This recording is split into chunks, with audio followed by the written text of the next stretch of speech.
তাহলে 9টা গুণ যাদের মধ্যে থাকবে তারা কখনো হিংসুক হবে না, অন্তর কখনো ছোট হবে না, গীবতকারী হবে না, মিথ্যা সাক্ষীদাতা হবে না, ওজনে কম দেবে না। এই সমস্ত মানবিক দুর্বলতার দিকগুলো তাদের মধ্যে খুঁজে পাওয়া যাবে না। এর মধ্যে 1 নাম্বার গুণ হলো ইল্লাল মুসাল্লিন আল্লাযীনা হুম আলা সালাতিহিম দাইমুন। জোরে বলুন আল্লাহু আকবার। 1 নাম্বার গুণ হলো যারা মুসাল্লি, যারা 5 ওয়াক্ত নামাজ পড়ে। কিন্তু মুসল্লির মধ্যে আবার কিছু ক্লাস আছে, কিছু মুসল্লি জান্নাত পাবে নামাজ পড়ে, কিছু মুসল্লি কি পাবে? জাহান্নাম পাবে। আবার বলবেন হুজুর নামাজ পড়ে আবার জাহান্নামে যেতে হবে, এটা আবার কেমন ধরনের নামাজ? একটা সূরা আমার সবার আমাদের মুখস্থ থাকার কথা, ঘরের সূরা, মুখের সূরা, যারা পারেন ঠোঁট মিলিয়ে বলুন ফাওয়াইলুল লিল মুসাল্লিন الذين هم عن صلاتهم ساهون الذين هم يراءون ويمنعون الماعون। ওই সমস্ত মুসল্লির জন্য ওয়াইল, ওই সমস্ত মুসল্লির জন্য ধ্বংস, জাহান্নাম, যারা অবহেলা করে নামাজ পড়ে, লোক দেখানো নামাজ পড়ে। যখন নির্বাচন চলে আসে, হজটা করে এসে আলহাজ লাগায়। এরকম লোক আছে না নাই? বলেন, আসতে বলবেন না, আছে না নাই? ধর্ম নিয়ে রাজনীতি করে, ধর্ম নিয়ে রাজনীতি আর ধর্মভিত্তিক রাজনীতি কথা দুইটা ভিন্ন। আমার নবীজির জীবনে কি রাজনীতি ছিল না? আসতে কয় ছিল না? যে বলবে ছিল না তার ইমানই নাই। যে বলবে আমার রাসূল রাজনীতিবিদ ছিলেন না, রাসূল রাজনীতি করেন নাই, তার ইমানটাই চলে গেছে। কষ্ট পাচ্ছেন নাকি আমার কথা? তিনি যদি রাজনীতি না করতেন তাহলে বদর যুদ্ধ লাগলো কেন? উহুদ যুদ্ধ লাগলো কেন? খন্দক যুদ্ধ লাগলো কেন? দেশ থেকে বিতাড়িত হলেন কেন? কেমনে তিনি 12.5 লক্ষ বর্গ মাইলের তিনি রাষ্ট্রপ্রধান হলেন? এমনি এমনি হয়েছে না।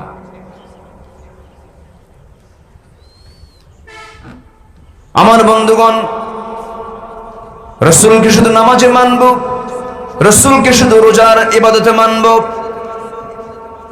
মিষ্টি খাওয়াতে মানব, সুরমা লাগাতে মানব, পাগড়ি লাগাতে মানব, টুপি লাগাতে মানব, দাড়ি লাগাতে মানব।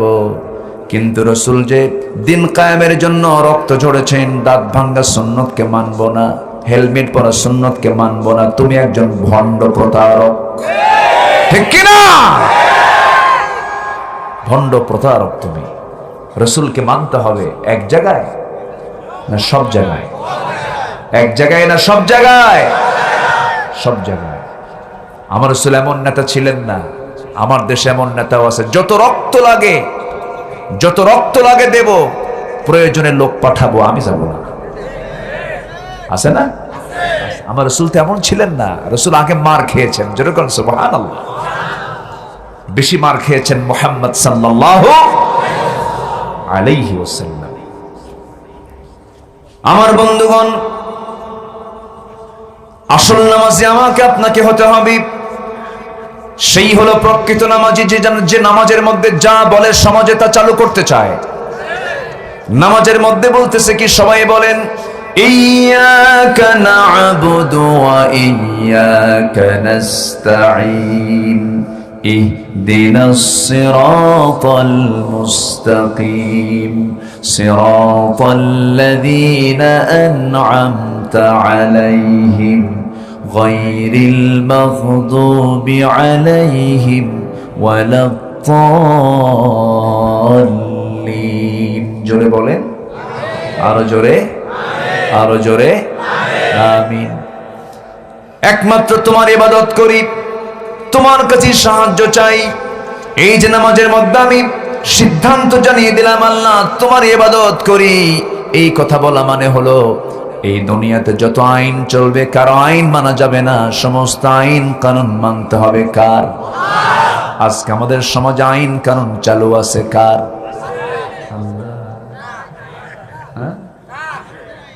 আল্লাহর আইন চালু আছে।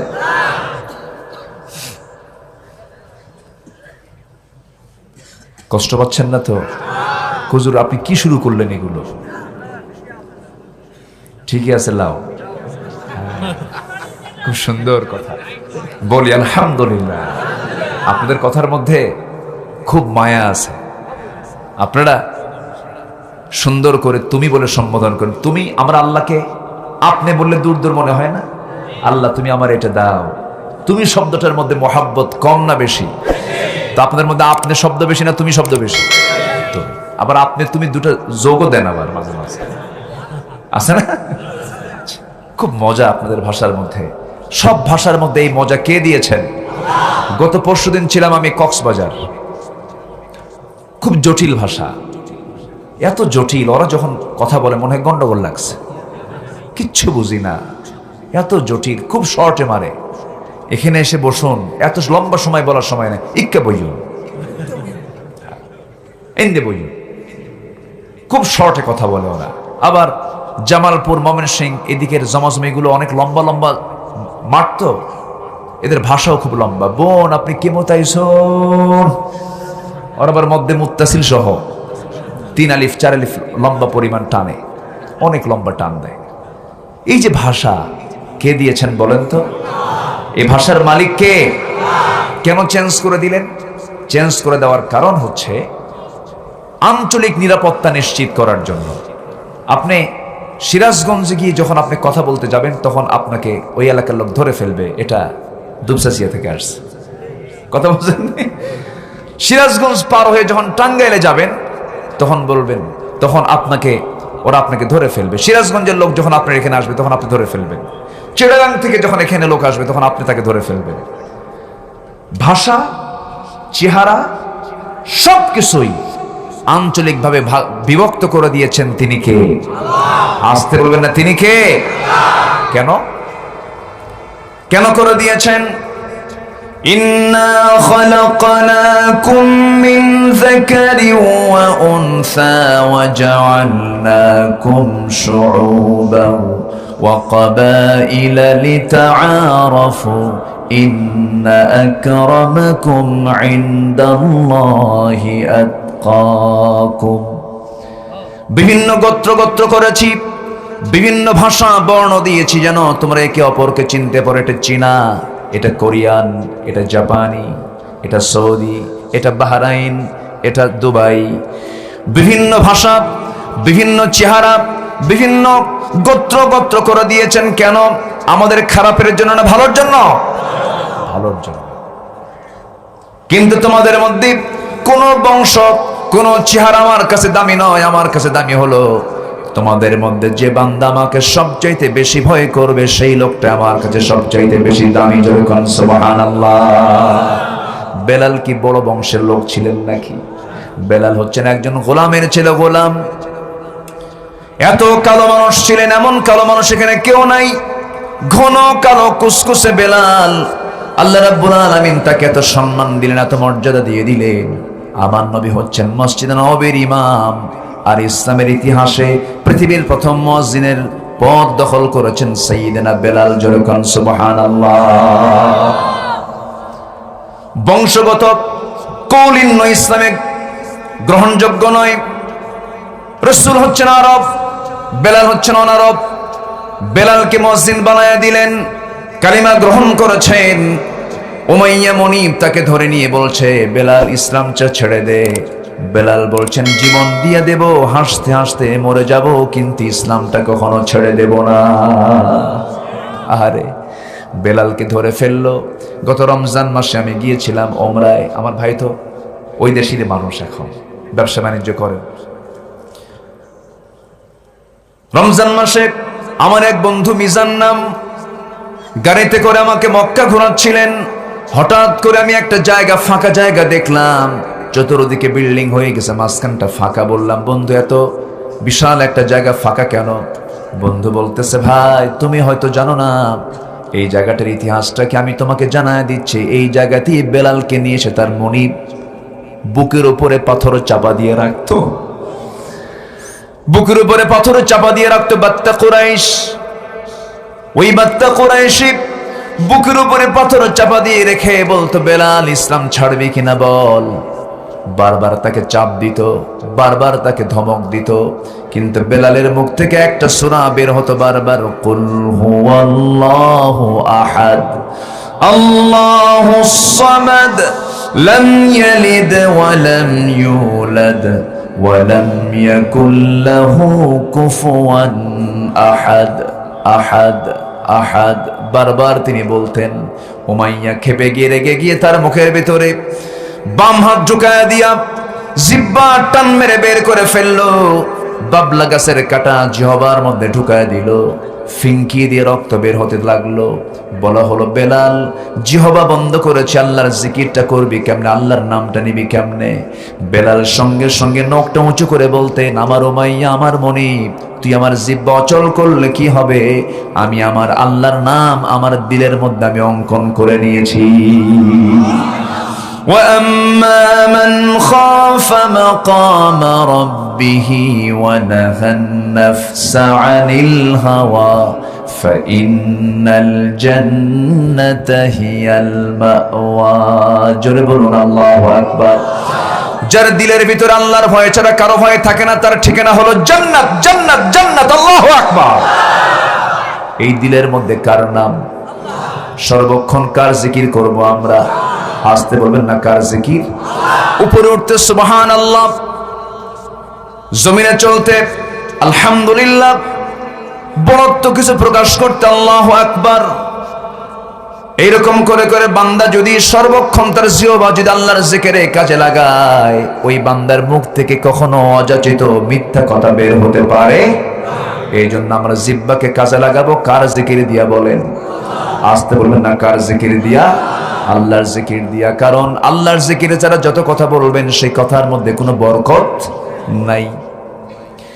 আমার বন্ধুগণ, আমার ভাইয়েরা, জাহান্নাম থেকে আমাকে আপনাকে বাঁচতে হবে। জাহান্নাম বড় ভয়াবহ জায়গা। জাহান্নাম থেকে বাঁচার জন্য এক নাম্বার কাজ হলো আমাদের নামাজটা পড়তে হবে। আল্লাহ বলছেন 9টা কাজ যারা করবে তারা কখনো জাহান্নাম পাবে না, তারা জান্নাত পেয়ে যাবে। এক নাম্বার কাজ হলো আমরা কয় ওয়াক্ত নামাজ পড়বো? বলেন, আসতে বলবেন না, কয় ওয়াক্ত নামাজ? 5 ওয়াক্ত নামাজটা আমরা পড়ে যাব। আজকে আমরা শুধু ওয়াজ শুনেই যাব না, আমার দেশে ওয়াজটা শোনাই হয় বেশি, আমলটা হয় কম। আজকে আমরা যারা আসছি ভাই, সবার কাছে আমি করজোরে মিনতি জানাই, আজকের দিনটা, আজকের রাতটা মনে করব সর্বশেষ রাত হতেও তো পারে। আগামী সময় থেকে, ফজর সময় থেকে মৃত্যুর শেষ সময় পর্যন্ত আমরা 1 ওয়াক্ত নামাজ কেউ কাজা করব, মাহফিলটা কবুল হয়ে যাবে। নামাজ আমরা কেউ ছেড়ে দেব না। নামাজ তো আমার জন্যই নামাজ, জাহান্নাম থেকে বাঁচার জন্য নামাজ।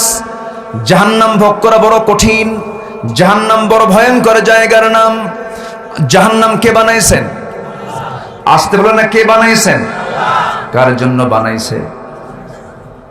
মানুষের জন্য? বেনামাজির জন্য। বলেন, কার জন্য? বলেন, বেনামাজির জন্য। মানুষের জন্য না অমানুষের জন্য? মানুষ কোনকে? অমানুষের জন্য জাহান্নাম, মানুষের জন্য জাহান্নাম নয়।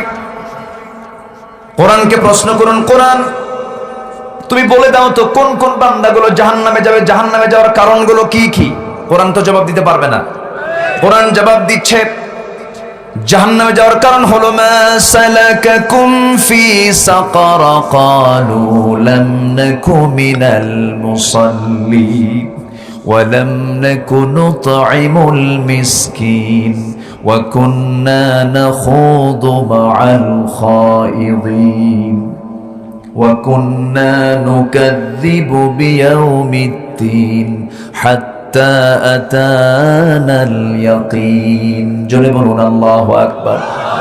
জাহান্নামে আজকে যা আমরা অবস্থান করছি কেন? জাহান্নামীরা বলবে, 1 নাম্বার কাজ, আজান শুনেছি রীতিমতো, মুয়াজ্জিন আজান দিয়েছে কিন্তু আজান শুনে মসজিদে হাজিরা দেই না, এই জন্য আজকে আমরা জাহান্নামে। এই জন্য জাহান্নামে যাবার 1 নাম্বার কারণ কি? বাদ দেওয়া। আসতে বলবেন না, কি বাদ দেওয়া? নামাজ বাদ দাও। জাহান্নাম কত ভয়ঙ্কর, যদি কেউ জাহান্নামটা দেখতে পেত দুনিয়াতে তার মুখে কোনোদিন হাসি থাকতো না। জিবরিল আমিন আলাইহিস সালাতু ওয়াস সালাম নবীর কাছে যতদিন এসেছেন তার কপালে ভাঁজ থাকতো, মুখে হাসি থাকতো না। রাসূল একদিন বলে ফেলেন, ভাই জিবরাইল আপনার মুখে হাসি নাই, আপনি এমনটা চেহারা নিয়ে কেন হাসেন না, আপনার এমনটা হওয়ার কারণটা কি? জিবরাইল বলতেছে, ইয়া রাসূলুল্লাহ যেদিন থেকে জাহান্নামটা সৃষ্টি করা হয়েছে, জাহান্নামটা দেখার পর থেকে আমার মুখ থেকে হাসি ফুরে গেছে। জাহান্নামটা তো এমন ভয়ঙ্কর, জাহান্নামটা তো গভীর গভীর গভীর, এত গভীর থেকে গভীরতর। এই যে বিশাল সূর্য আমরা দেখতে পাই, সূর্য বড় না পৃথিবী বড়? বলেন বলেন, পৃথিবী বড় না সূর্য বড়? সূর্য পৃথিবী থেকে 13 লক্ষ গুণ বড়। এরকম একটা সূর্য, এই যে চাঁদ, ওই জাহান্নামের গর্তের মুখে যদি ছেড়ে দেওয়া হয় নিমিষেই হেরে যাবে, সূর্য খুঁজে পাওয়া যাবে না। এত ভয়ঙ্কর জাহান্নাম, এত ভয়ঙ্কর জাহান্নাম। জাহান্নামের আগুন দিয়ে যখন বান্দাকে পোড়ানো হবে, চামড়াগুলো সব পড়ে যাবে। বাদাল্লাহুম জুলুদান, চামড়াগুলোকে আবার পাল্টায় দিবেন আল্লাহ তাআলা। এমন ভয়ঙ্কর জাহান্নাম সবার সামনে আছে না নাই? আমার বন্ধুগণ, চামড়াগুলো 126 ফুট পুরো হবে, 126 ফুট ঘন, মানে পুর হবে, মোটা হবে সেই জাহান্নামের চামড়া, জাহান্নামীদের চামড়াগুলো। এবং সেই জাহান্নামীদের ভিতরে যে খাবারগুলো দেওয়া হবে কাঁটাযুক্ত গাছ, পানি হবে ফুটন্ত পানি, পুজ রক্তের মিশ্রণ, উত্তপ্ত তেল। জাহান্নামীদেরকে আল্লাহ তাআলা বলবেন, জাহান্নামীরা দুঃখ সহ্য কর, আস্বাদন কর। আমার বন্ধুগণ, সেই জাহান্নামকে আমরা পেতে চাই নাকি? আসতে বলুন না, পেতে চাই নাকি? একদিন আল্লাহর পয়গম্বর মূসা আলাইহিস সালাতু ওয়াস সালাম আল্লাহকে বলছেন, আল্লাহ একটা প্রশ্ন করতে চাই। কি প্রশ্ন বলো? আল্লাহ সবচেয়ে বেশি দয়া কার? আমি আল্লাহ। আমার সবচেয়ে বেশি মায়া দয়া মোহাব্বত কার? আল্লাহ বলছেন, ও মূসা তোমার কি মনে হয়? আমি তো সবচেয়ে বড় রহমান, আমি তো সবচেয়ে বড় রহিম, আমি গফফার, আমি গফুর, আমার দয়া সবচেয়ে বেশি। এবার মূসা বলছেন, আল্লাহ তুমি তো সমস্ত দয়াগুলোকে ভাগ করে 1 ভাগ দয়া শুধু মাখলুকের মধ্যে দিয়েছো, বাকি 99টা ভাগ রহমত তুমি দয়া তোমার মধ্যে রেখে দিয়েছো। কিন্তু প্রশ্ন তোমার কাছে একটা করি, এত দয়া মায়া মোহাব্বত যদি তোমার হয়ে থাকে, জাহান্নাম কেন বানাইলা? কি কথা কি বুঝতেছেন আপনারা? জাহান্নাম কেন বানাইছো? তুমি কেন জাহান্নাম বানাইলা? আল্লাহ বলছেন, মূসা কেন, কি হয়েছে? তুমি বান্দাকে এত আদর করে, এত মোহাব্বত করে, এত ভালোবাসো, সেই বান্দাকে আবার তুমি জাহান্নামে দিবা, তোমার কি কষ্ট হবে না? আল্লাহ বলছে, মূসা উত্তর কি নিবা নাকি? হ্যাঁ উত্তর নেব, একটু লম্বা সময় লাগবে। আচ্ছা ঠিক আছে আল্লাহ, আমারে দাও পরীক্ষা, কি করবা বলো। আল্লাহ বলেন, তুমি এই মুহূর্তে গমের কিছু বীজ হাতের মধ্যে নাও, গম ছিটায় দাও। জমিনে গম ছিটায় দিলেন, জমিনে গম ছিটানো শুরু হয়ে গেল। গমের আবাদ হলো, গমটা পাকলো, ফসল হলো, ফসলগুলো তুলে নিলেন। আল্লাহ বলছেন, মূসা তুমি কি চিন্তা করতেছো? আল্লাহ আমি চিন্তা করব কি? তুমি তো গায়েবের মালিক, তুমি ভালো করে জানো, তুমি আমাকে উত্তরটা জানায় দাও। যেরকম আল্লাহু আকবার। সবচেয়ে বেশি আল্লাহকে প্রশ্ন করতেন যে নবী, সেই নবীর নামটা কি? বলেন, সেই নবীর নামটা কি? সবচেয়ে রাগী নবীর নামটা কি? কোরআনে সবচেয়ে বেশি নাম এসেছে কোন নবীর? বলেন কোন নবীর? বলেন মূসা আলাইহিস সালাতু ওয়াস সালামের। তিনি আল্লাহকে যখন তখন প্রশ্ন করতেন, মাঝে মাঝে প্রশ্ন করতেন, যা মনে হতো তাই বলতেন। একদিন বলছেন, আল্লাহ একটা প্রশ্ন করি। আল্লাহ কি? আল্লাহকে বলছেন, আল্লাহ আমি একটা প্রশ্ন করতে। আল্লাহ বলছেন, কি প্রশ্ন করবা মূসা? বলো। আল্লাহ রাত হলে পরে ঘুম ধরে আমার, তোমার কি রাত হলে ঘুম ধরে না? বলেন তো। আল্লাহ বললেন, মূসা তুমি আমাকে এমন প্রশ্ন করলে কেন? আল্লাহ আমি তোমাকে ভালোবাসি, আমি তোমাকে মহব্বত করি, সত্যি করে বলো তো আল্লাহ তোমার কি ঘুম পায় না? আল্লাহ বলছেন, মূসা আমি ঘুমাই কি ঘুমাই না তোমাকে পরীক্ষা করতে চাই। আল্লাহ পরীক্ষা করো। হাতের মধ্যে কাঁচ পাত্র দিলেন, আয়াতুল কুরসির তাফসীরে এসেছে। হাতের মধ্যে তিনি কাঁচ পাত্র নিলেন, গ্লাস হাতে নিয়েছেন। আল্লাহ বলছেন, মূসা গ্লাসটা ধরে থাকো কিছুক্ষণ, মনটা খারাপ। আল্লাহ বলছেন, মূসা তোমার মনটা খারাপ কেন? আল্লাহ আমাকে গ্লাস ধরার দায়িত্ব, এটা কোনো দায়িত্ব হলো নাকি? গ্লাসটা ধরে আছেন, মাঝখান দিয়ে তার মধ্যে দিয়েছেন ঘুমের ভাব। ঘুম যখন চলে আসছে, গ্লাসকে থাকার কথা না পড়ার কথা? পড়ে গেছে, বলে ফেলছেন ইন্না লিল্লাহ। মানুষ যে ঘুমায়, চোখে ঘুমায় না কানে ঘুমায়? ভালো করে বলবেন, চোখে ঘুমায় না কানে ঘুমায়? যারা ডাক্তার আছেন, ডাক্তাররা কখনো বলবেন না চোখে ঘুমায়, ডাক্তাররা বলবেন কানে ঘুমায়। কোরআনও বলছে কানে ঘুমায়। সুবহানাল্লাহ।